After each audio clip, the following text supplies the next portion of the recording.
that last time, I just remember sitting up by the bed talking to Josh, and I couldn't explain what it was that I was feeling, that I just was hurting for these people. And there's starvation, and there's sickness, and there's death, and there's all these different things, but I know like the one thing that was the thing that I was hurting for the most is these people were lost over everything. They didn't know Jesus. There's black magic, there's voodoo, there's Muslim, there's all different kinds of things that they go to, and they're just searching for something to hold on to because they don't have hope. They have all these things that's wrong with them that they just want to hold on to something. So there's so many things out there that they're just grasping for. And so if somebody comes up to them and tells them that these voodoo things is what's going to help them, and they just grab onto that. And so that's what they go for. And so it's just really hard to see all these things. And yet these people are so happy, and they are dancing and they're singing, and there's just so many things that do make them happy, which, I love seeing that. But I was just very glad to get to share that with another group of people. And when we got there, I just was really in shock. I just really thought, I'm getting to see these people again. Like, I just really was happy, and we got to go to Sunrise. And got to see those children that I saw before. And some of them, I know I told you about the girl, Amina, that was so sick and malnourished and everything. And then saw her again, and she was totally different. She was not the same baby. She was full, and she was healthy, and she wasn't that frail skin, just, she was healthy. She was a healthy baby. And I got to see that, I just thank God that she was well, and she wasn't sick anymore. And I think about, we tell you about these children, and we say, sponsoring a child for $30 a month, sometimes we think, oh, that really doesn't go anywhere. But we got to see what that sponsorship does. We got to see those children and how they're fed, how they're taken care of, and all those things. And it was surreal to get to actually see it again. And then I got to see the child that me and Josh were going to adopt. And I actually got to see him again and know that we are going to get to take him home one day. We will get to bring him home. I'll just tell one story in the village, and I'll let everybody else talk. But me and Beth were walking down the road. We got to go 2 by 2 into the villages, and we came up on this boy that was under the tree. And he was sick. I think he was about 9 or 10 years old. And we walked up on him, and we asked, what's wrong with him? They told us that the mother said that he had just, had been struck by just sickness, and he was just laying out by the tree. He wouldn't do anything but lay around this tree. He slept there. She didn't know what was wrong. I really couldn't tell what was wrong with him. It kind of looked like he maybe had a little bit of cerebral palsy. I don't know. It was really hard to tell. So we all laid hands on him and just prayed out loud. There were 2 ladies that were with us. There was an interpreter, me and Beth, and we just all prayed out loud for him. And even just that was just amazing in itself. And when I got up, I told the interpreter, what's his name? I need to know his name. And she told us that his name was Stephen.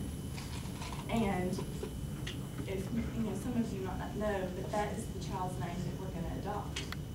And when she said that, I just was like, of course it is. Of course his name is Stephen. I will never forget that child's name is Stephen, because it's just like God's showing us little bitty things all along the way that he does things for a purpose. He does things for meaning, and he just never fails us in everything that we do. just thank you for praying for us, and thank you for just supporting us just as a family.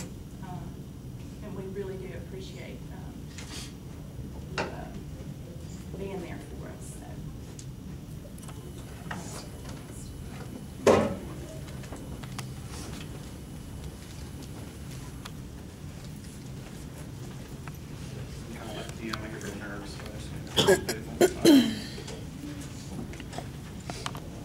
This trip was different than anything I'd ever experienced. I hadn't been on a trip in years. And my idea of the trip, what I had in my mind months ago when we get ready to go, is that a trip, I can give you an example of trips I've been on in the past have been shoe trips. So in my mind, I had that we were going to go take care of physical needs so that we could help with spiritual needs, because we're always taught here that nobody cares what you have to say until they know how much you care. But in talking with Robert and Sandy Davis, they kind of stress a little bit how if you give them something, that sometimes you're actually causing more harm than you did. So I had a little bit of struggle with that going there, but we were only going for a few days. They've been there for 10, going on 11 years. Some of the things I learned from Robert is that Uganda is a land that has about 70 gods. There's a lot of Indians there, so you have a lot of their beliefs. There's Islam.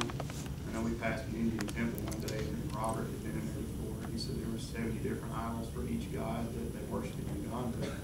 And one of those included Jesus, because they at least had some respect for him. But it's not uncommon for the Christian church there, for people, no different from us, that go to church during the day, but aren't covered at night. They'll go see the witch doctor at night because they still have a need to honor their ancestors. And then one of the things that he talked about with some of the guys, the girls took a bus, and Scott, and they went in the bus ahead of us, and the rest of the guys got to ride with Robert. And we were talking about the Nile and Lake Victoria. And anywhere you see a waterfall, a rock formation, those are still sites where child sacrifice still occurs. They still sacrifice their children. We had a chance to, some of the areas in the villages would have the bathrooms kind of like an outhouse. They call it a squat hole. It's just a little hole in the ground that you can look down, and it drops about 75 to 100 feet. There have been times Robert and Sandy have literally retrieved babies out of the squat hole that people have dropped in newborn babies now. The largest Christian church there is the Church of Uganda. And a lot of them believe they have salvation because they paid to be baptized. So they feel like they paid for their salvation. It's not something that Jesus did for them. They paid for it. And one of the things they're dealing with a lot over there is the health and wealth prosperity gospel. I'm Jason, and I got to talk to one guy, and they advertise on the radio. A lot of people will go to Capital City on the weekends for these guys preaching this kind of stuff. And we actually saw an example of it. And the first day we were building on the church, a Muslim man came by, and he started helping prepare the grass, and he got to talking with specifically Grant. That he said he was interested in becoming a Christian, but he wanted to know what kind of job and what kind of money he could get out of it. And Grant did a great job saying, when you get Jesus, you get Jesus. That's what you need. But that wasn't enough for him. He wanted my wedding ring. Eventually, Robert gave him a ring off his finger because it's something he'd seen before. He just buys these little cheap rings and says, "Here, you can have my wedding ring," and the guy went off. You'll probably hear a lot of dispute about what happened with the church building. There were some mistakes on a lot of ends. We need to pray for Ivan. Ivan thought he was getting permission to build a church on the homeowner's property. It ended up being a squatter that didn't have permission to give let him build a church. There's an Indian man who owns the property behind it and doesn't want it there. But the main person causing a lot of the problems is the Muslim neighbor who just got back from the jihad. So you can imagine where his priorities are and why he wants it down. We did have a chance to also go to a hospital. The guy that was hired out to build the church, his wife had a newborn baby. She'd been bleeding. So the guys got to go with him at lunch one day to pray over his wife. The hospital basically looks like something out of an old war movie. It's just a long hallway with beds lined up. There's no privacy. And if you get sick, go to the hospital, you better have some family or friends that care enough about you, because the hospital, they don't change the sheets and they don't feed you. So, and we found out jail's the same way. If you get arrested, they don't feed you in jail. And we'd see a little different police posts everywhere, but Robert was kind of explaining to us one day that, you know, if you need the police, you have to go to them. They don't really come to you. So there's still a lot of justice by mob. They have 2 teenage boys, one's 16, one's 13. When one of them was 7, they saw where a man got caught with a stolen bicycle, and the mob tied him to a mattress and set him on fire. And as a 7-year-old, he saw that and went home and told his parents about it. But I'd taken some police patches. I told Robert, I wanted to meet a police officer. I just wanted to see what the difference was here, but he'd arranged for us to go to the police station. And we got to leave the patches, and we got to read Romans 13 to the officer in charge and have prayer with them. And when we were leaving, Sandy was pointing out some mosques in the area, and she said these mosques were funded and built by Al-Qaeda. So we were actually in an area that Al-Qaeda has some control over. They also took us to a funeral. And we got to see what a widow is, in literal terms of what a widow is. You know, here people can get Social Security benefits. There might be a death insurance policy. I mean, who knows? But this lady, this was her last family member. She had nobody else. This family member was buried on the property. And the guy was explaining how when somebody dies, that the neighbors are obligated to help out physically, bring firewood, food, or something. And if you don't, you know, you can get arrested. But you know, once that's done, this lady is by herself, so she makes up exactly what a widow is. I mean, she's by herself. She has her house. She has a few crops, and you know, that's it. So we need to pray for her. But I think the highlight of the trip for me was one of the last days we were in the villages. You know, we were going out 2 by 2, and I got paired with Grant, and we're walking down the road, and the pastor split us up. And Grant, you go that way, you go this way.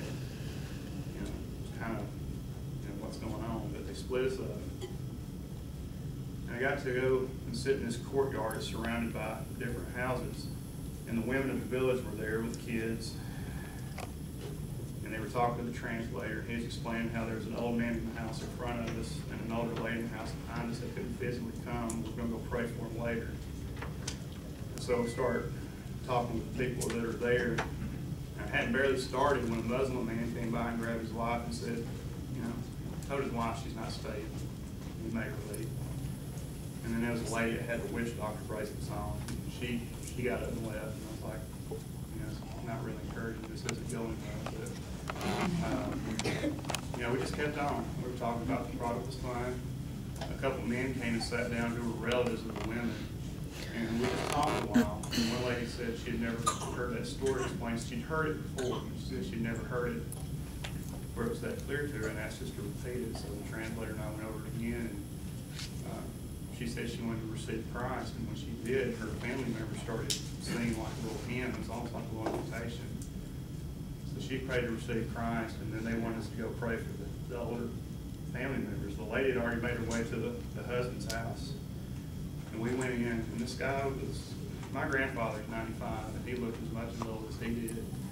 And he sat up from the mattress he was on, and he started looking at me and pointing. He was talking to the translator, but he started just talking, and the translator finally looked at me and said, this man is sick. They think he's got malaria.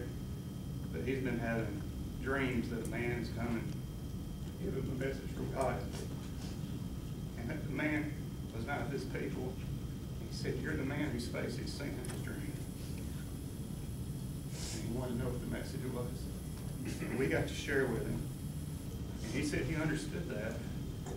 But he said he wanted to know, how can I know that me as a black man, you as a white man, can go to heaven one day? So we turned to Revelation 7. Verse 9, it says, look, after this I looked, and there before me was a great multitude that no one could count, from every nation, tribe, people, and language. That's how we can know. And that's why I pray to receive Christ. The story that they had was that they had been married for many years, but they had been separated for 10 or 11 years living in separate houses. And they got saved, and she moved her stuff back in the house.